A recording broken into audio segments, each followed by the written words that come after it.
I'm Egbert, the owner of this station. Check out my website at egbert.com. That's EGGBURT, egbert.com. Now it's back to Brad and John. Check out their website at bjshow.co. The BJ Show?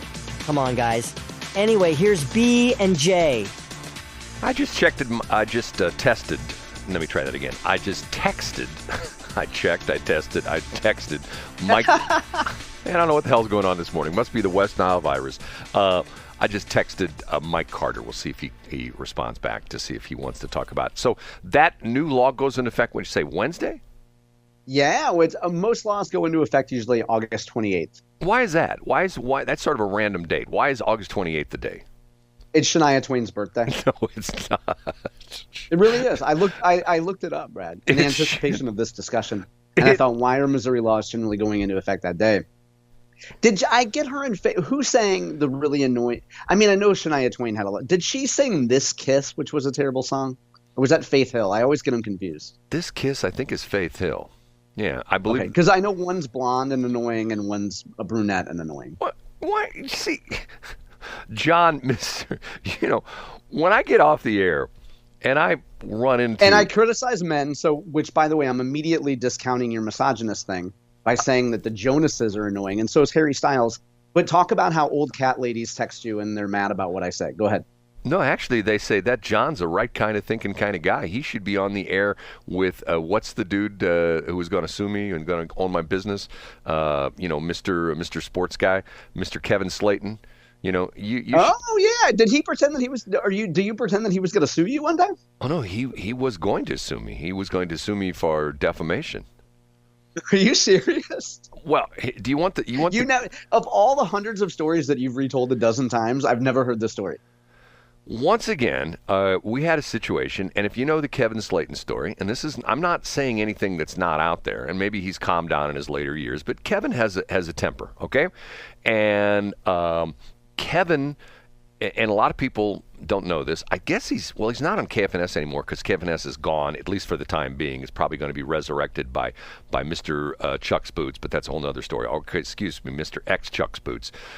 Anyway, Kevin Slaten's an attorney, and Kevin Slaten famously got himself in trouble. Do you know the crazy story with the old Checkerdome, the old arena? You know what I'm talking about? No, I don't know the story. No, you don't know this Kevin Slaten story? Well, no. First off, as a young guy, he was on Channel 4, and he was a sports guy on Channel 4. I mean, this is like when he was like in his 20s, and he really did well for himself. And I think it involved an altercation. He was at the Florissant Valley of the Flowers Parade. And I'm not going to go into detail because it's been like probably 40 years ago. And I don't know if I can find a story about it anymore or not. But I got to watch what I say because he's probably listening. He's probably going to sue me. But anyway, he got into a little bit of an altercation with the Florissant cop. And it got a little bit physical. And it made some headlines. And Channel 4 fired him. Okay? So then the situation was, I don't know, maybe 5 or 10 years after that, he was going to a Blues game, some kind of a game at the Checkerdome when that was before, when they still used to, that was before the Kiel Center or whatever or what the Enterprise Center or whatever they call it now.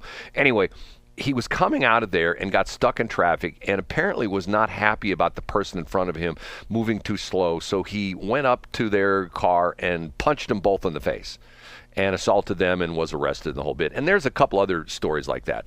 And at one point in time, I think he was on probation. Okay, so I'm running my traffic network, and we branch off into a news network, and I get this incredibly talented reporter coming to work for me, a guy by the name of Scott Simon. Not the Scott Simon from NPR, but a different Scott Simon. And this guy is like Mr. Sleuth, okay? So he calls me up one night, and we're running our news network, and we were feeding probably 15, 18 stations here in the St. Louis area with our news feed. And he calls me up one night. He says, "Man, I got a story for you." I go, "What's that?" He says, "A friend of mine is a referee, Missouri State High School Athletic Association. He's a referee here in the St. Louis area, and this involves Kevin Slaten." I go, "Okay, what's the story?" Kevin Slaten, at the time, his son was playing high school basketball. If you listen to him back in the day when his son was playing high school basketball, every other word out of Kevin Slaten's mouth was his son. I can't remember his son's name. And talk, "Oh, my son, he had a great game last night." It was like, you couldn't go 10 minutes without him talking about his son. Once again, proud father, very good athlete. And Kevin was at a game, and this was happening at one of the West County high schools, Parkway or Rockwood or something like that.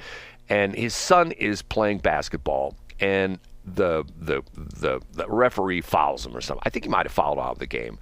And Kevin is not happy. So Kevin comes out of the stands down onto the court to have a little word with the referee. And the referee warns him, get back in the stands. I'm going to throw you out. Your parents aren't allowed on the court, blah, blah, blah, blah, blah, blah, blah. So Kevin sort of, the little argument ends. And as the referee starts to walk back on the court to get the game started, Kevin walks over to the bench, picks up a basketball, and launches it at the referee and hits him in the back of the head.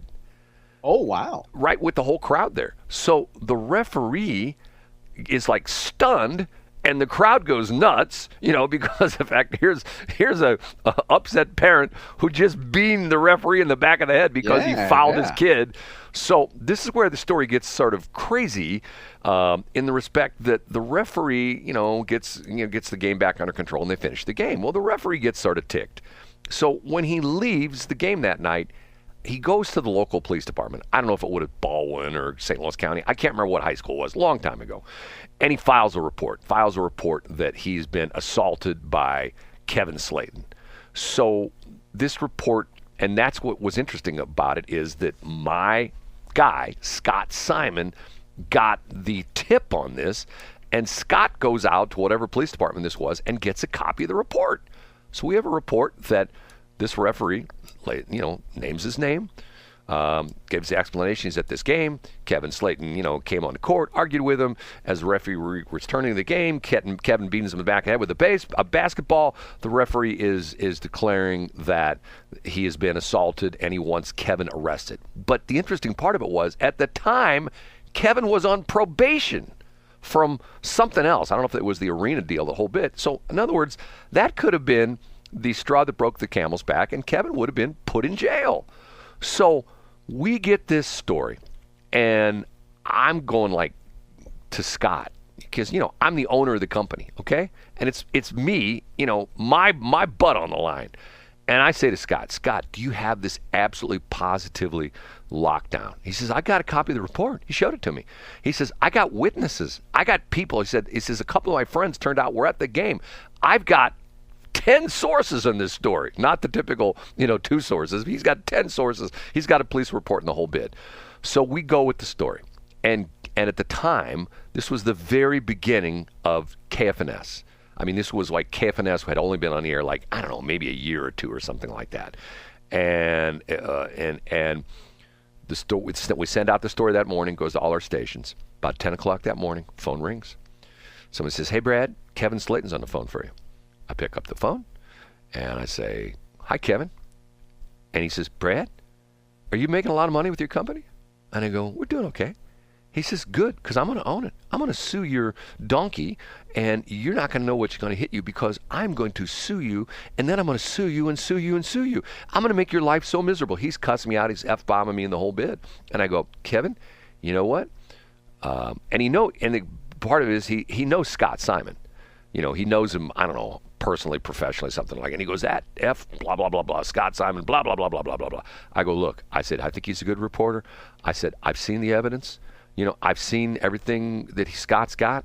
I said, do you deny this story? And he wouldn't answer that, because he's an attorney. He's not going to say, well, of course I deny it. He says, well, that's not the point. I go, well, and I asked him again. I remember this. I said, Kevin, do you deny what happened right now? I'm in the studio. I can run the recorder. I can, record this conversation. We can put out what you're going to say happened that night, and you're going to refute the fact that there's 10 different witnesses. I mean, there's a gym full of witnesses that saw this happen. Are you going to refute this story? He wouldn't answer, and he hung up on me. So I thought to myself, well, this gets interesting. Never heard another thing from him. But what happened was, and this is sort of interesting, this is the power of getting a good attorney. He got an attorney. I don't think he was Scott Rosenblum at the time. This is a long time ago. It was some well-known criminal attorney. And what they did was they got the referee in trouble. You know how they got the referee in trouble? Why? he violated Missouri State High School Athletic Association protocol because he shouldn't have gone to the police department. He should have called up his supervisor, and his supervisor would have taken it under advisement as to what to do. Oh, that's good. Maybe it was Chet Pleben. That sounds like a Chet Pleben. You know what? I do believe it might have been Chet Pleben.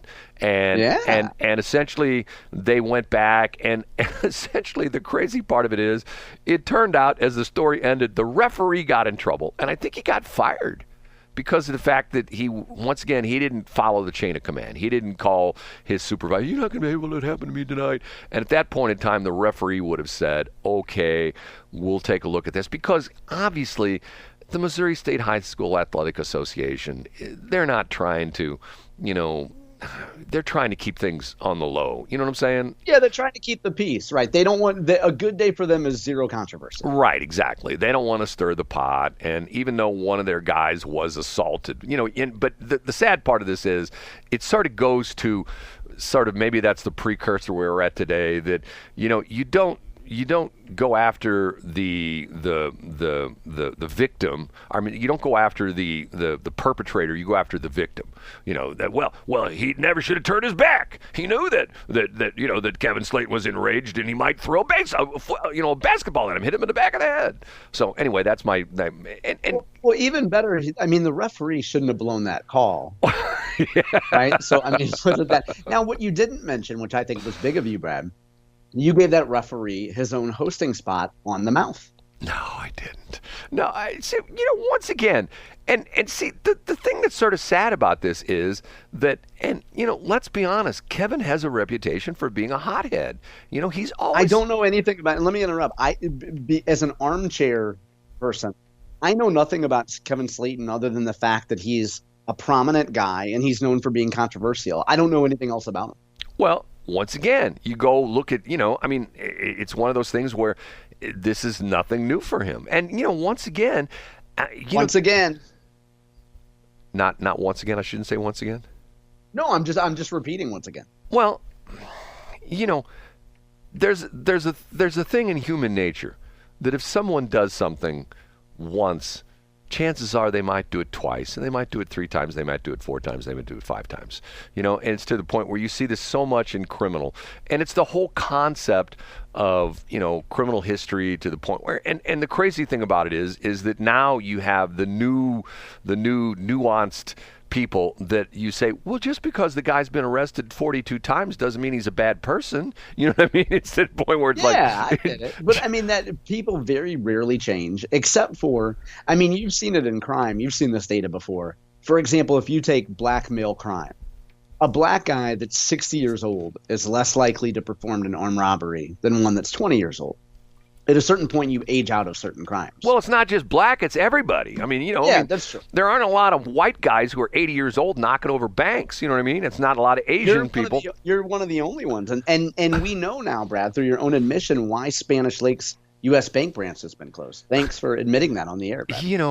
John, I've told you in the past month I've been in North County twice, and I have to tell you, what sort of bothers me is that I drive up streets that I used to hang out. Matter of fact, last week I was on North Waterford. You familiar with where North? Oh, yeah. Isn't that where there's a community center there? What's the name of the community center? Florissant Community Center.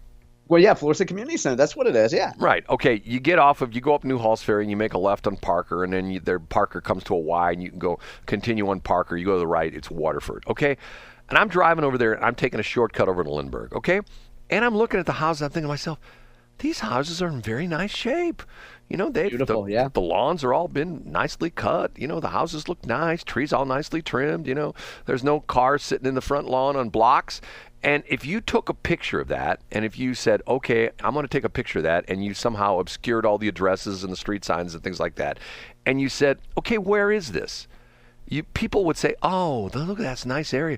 That looks like the older part of Ballwin, or one of the older parts of you know what I mean? That's right. There's places off out there, 141, or not 141, but Manchester, like Sulphur Springs, which is one of the original urban sprawl areas out there. I'll call it that because that's what people I still didn't call know it. that. That's interesting. I know that area very well. Well, but they're houses that are 40, 50, 60 years old, and most of them are very small.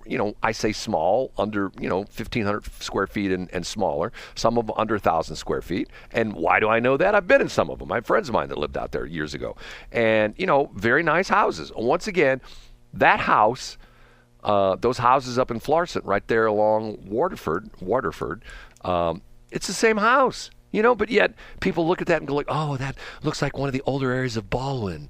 They go, no, this is Florissant. Florissant? Well, there's glass in the windows. There's no car parts. There's no engine from the guy's car in the front yard. The car's not up on blocks. And once again, being a North County guy, it's sad about this. I have a real estate agent friend that I have a regular discussion with. And, I get so upset about how this crazy, weird real estate thing is.